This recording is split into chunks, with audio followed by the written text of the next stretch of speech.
Welcome back to Sailing ELANE and a fun episode of our time in A Coruna. We were really excited to head off to A Coruna from Viveiro early in the morning this autumn day, as this was the city we had originally planned to sail to after crossing the Bay of Biscay from France. A Coruna is well known and the main port of entry for most sailors sailing over the Bay of Biscay to France. And this is where we finally meet the friendly German couple and their baby on their sailboat Enfant Terrible. I say finally because they later became our buddy boat for over a year and some of our best friends for a lifetime. Also, they had actually sailed to Norway before heading south and had stopped in almost all of the same places we had stopped. What a small world this is. We couldn't help but love this charming city. Not only was the marina smack in the middle of the most beautiful area of A Coruna, the Old Town, it was also not too far to go to many of the monuments and attractions in the area. In A Coruna, we rent bikes and take the bike trail around the city's peninsula, on which is home to not only beautiful marinas in the Old Town, but also a fascinating Romanesque ensemble of medieval streets, squares, and churches. We also visit the Aquarium the local public interactive science center that's dedicated to wildlife preservation, particularly the sea ecosystem and sea life. It was fascinating. I think Ivan said that this was one of his favorite cities by far so far, and I was also happy to get back to civilization and realize even more how relaxed the Spanish are to COVID-19 than the French were. Stick around to join us in the fun and maybe even learn a little bit about this northerly port city of A Coruna.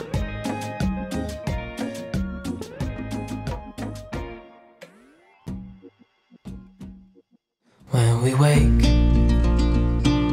hear the birds and see the sun. Side by side our fears are done. Oh, the good times just begun.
On the Bay of Biscay.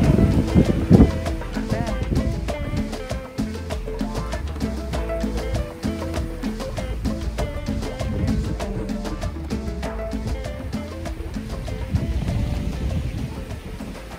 From Viveiro, we decided to sail quite a large berth from land in order to give ourselves good clearance of any hazards, but this also gave us quite a bit more large waves in the open sea, as well as a longer passage.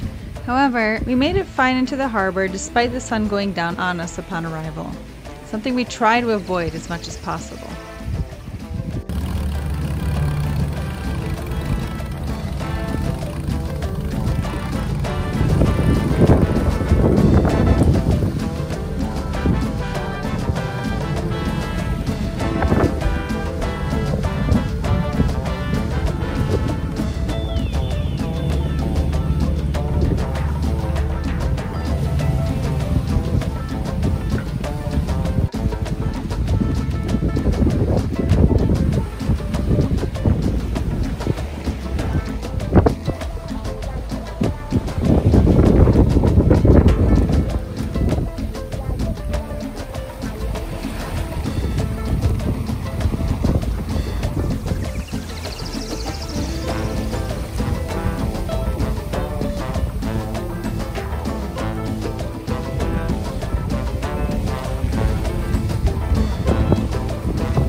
As I mentioned earlier, this is where we meet the crew of Enfant Terrible for the first time on their elegant 45-foot Hansa, who we ended up tying right next to in the huge Marina Real, where many of its 350 berths were vacant. Ivan, being the social bug he is, struck up a conversation with the Captain Martial soon after arriving, while Sonia and I were separately down in the cabin dealing with our kids. We didn't end up meeting each other until later. Marina Real lies right in the old town and is ideal also because it is very secured from all wind directions.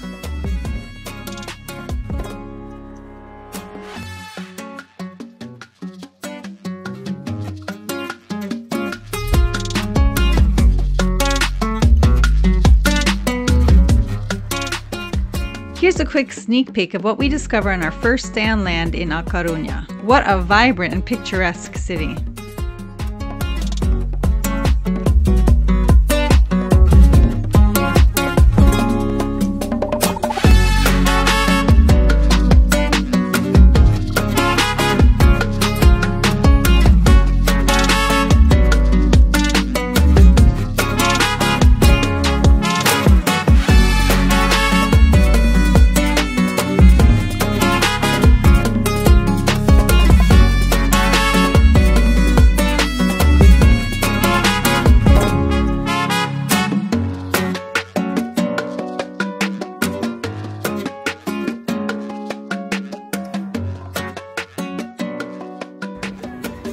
Look at us, we're all cleaned up.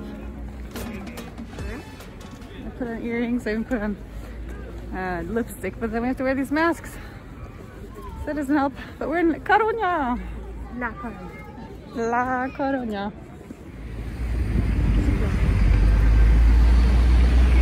Civilization.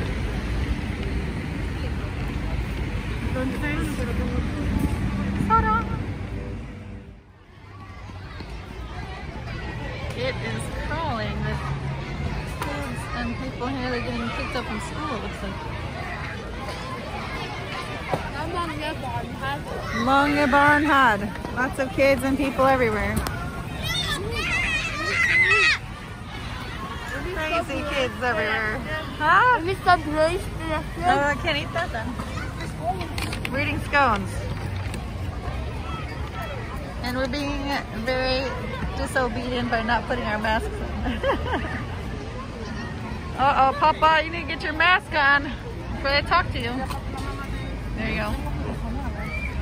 Ooh. Or else you're in big trouble.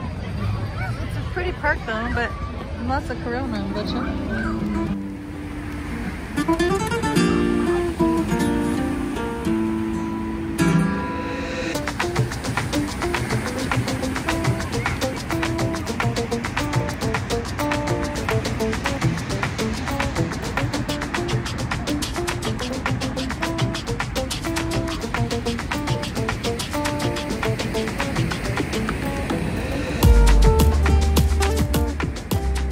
The boys saw an irresistible sand mound to play on at Orzan Beach, where Orzan's Heroes is found, a monument dedicated to the policemen, the heroes, that died trying to save a drowning person on January 27, 2011.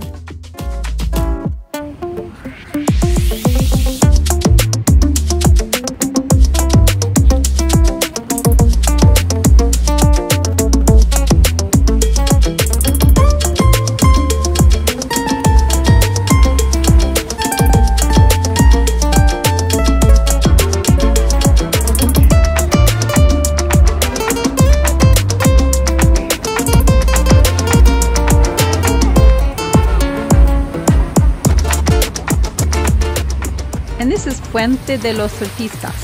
The dual sculpture abstract figures are surfing on a lake-like fountain designed to honor the local surfing community. The bronze landmark is located near both Orzan and Riazor beaches, two popular nearby surf spots.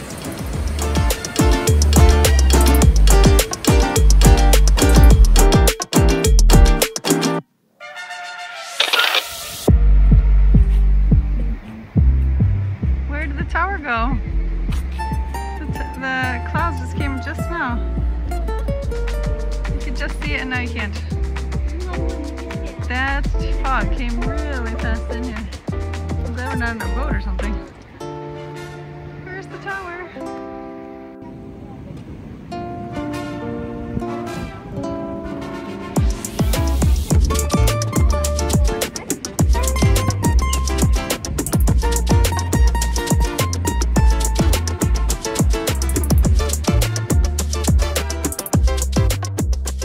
As we walk the seaside promenade, we happen upon the Aquarium Finisterre, a unique public interactive science center that opened in 1999 and is dedicated to wildlife preservation and particularly the sea ecosystem and sea life.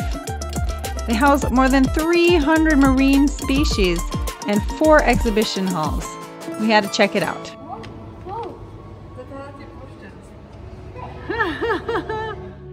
Look at those guys.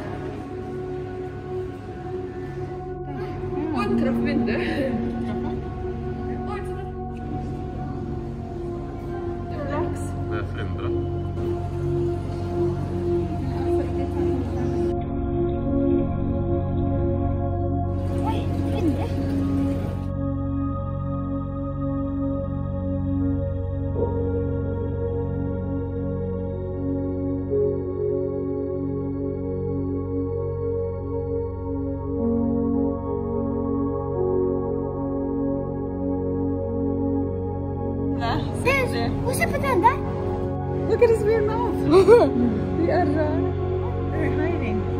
Weird eyes going back and forth. Just film that guy. Now he's looking at you. Gotta move. There you go. Wow. I was like,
And this is the Nautilus, a room submerged in a pool of more than 5 million liters of water where sea bass, sea bream, and even sharks swim. Glass breaks and then we're all dead meat.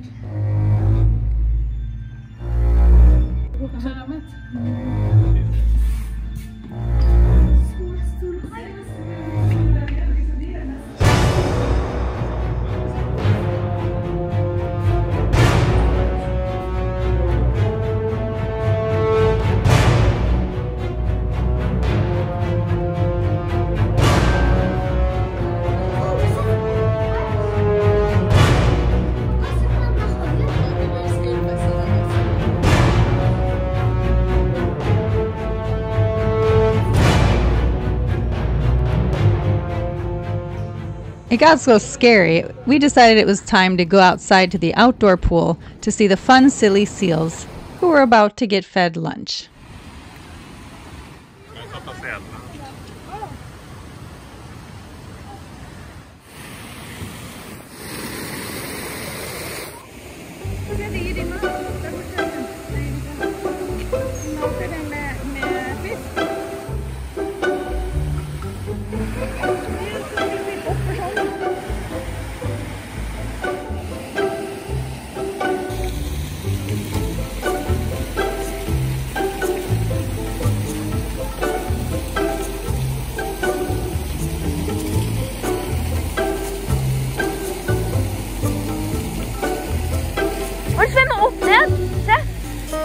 Pappa, se!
Just across the inlet was the Tower of Hercules hidden in the fog, one of the symbols of the city and the world's oldest functioning lighthouse.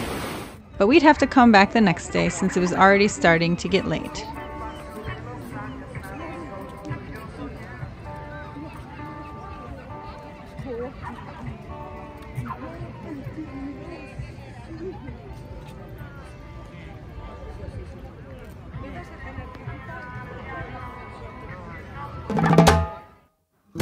We start off the day by checking out the Castle of St. Anton and the History Museum, but we found out we had to buy tickets to get in, so we just looked around. We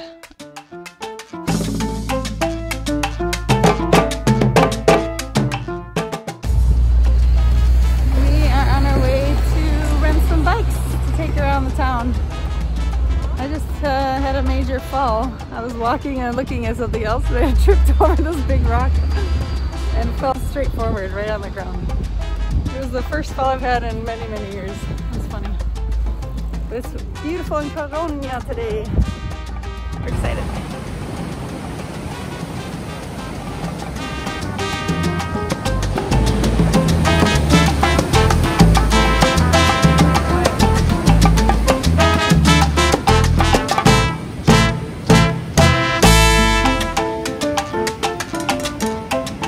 I'm gonna rent some bikes.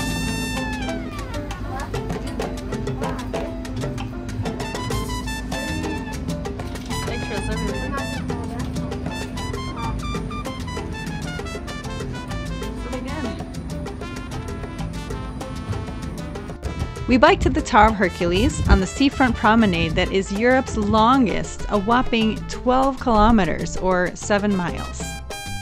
And here's the Tower of Hercules from a bird's eye view, sitting high on a hill on a peninsula just across from the aquarium.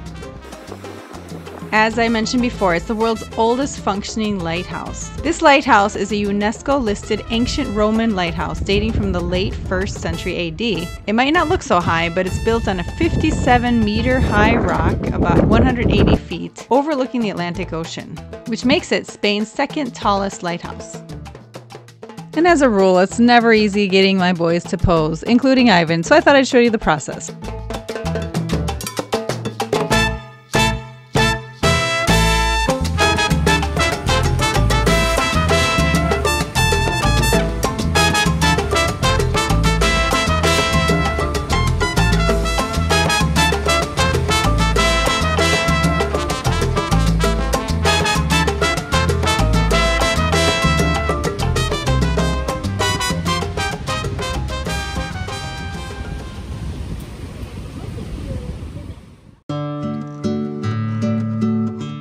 The site next to the Tower of Hercules features rock carvings from the Iron Age also.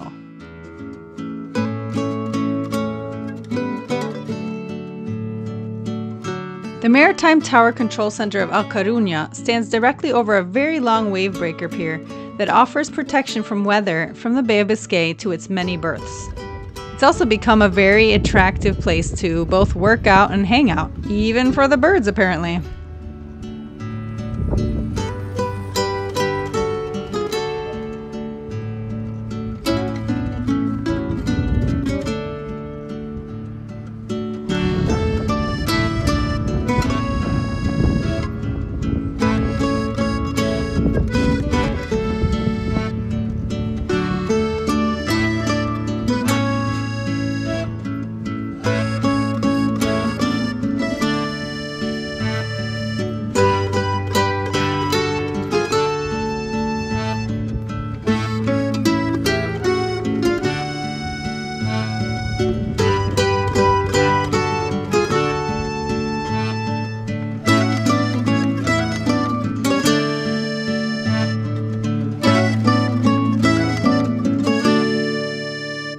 After a unique bird encounter, we end our bike tour at the amazing Obelisco Millennium, a monument erected to mark the beginning of the 21st century in commemoration of the new millennium. Standing at 46 meters tall, it is made of steel and 147 rock crystals imported from the Netherlands. The first 13 meters of the obelisk feature engravings that depict significant events and figures from A Coruña's history. At night, it is illuminated by 142 spotlights, creating a striking visual effect.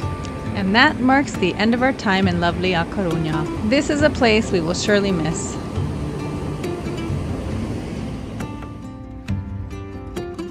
Bye-bye, Coruña.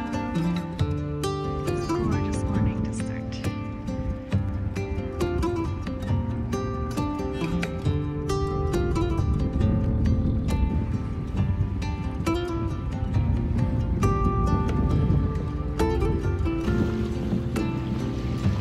Lovely start.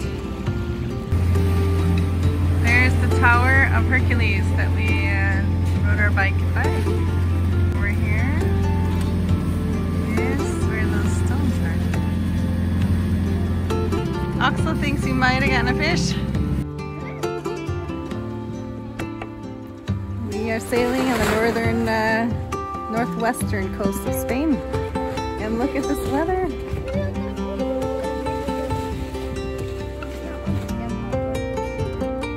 Stay tuned for the next episode as we sail farther southwest to a little seaside village called Camarinas.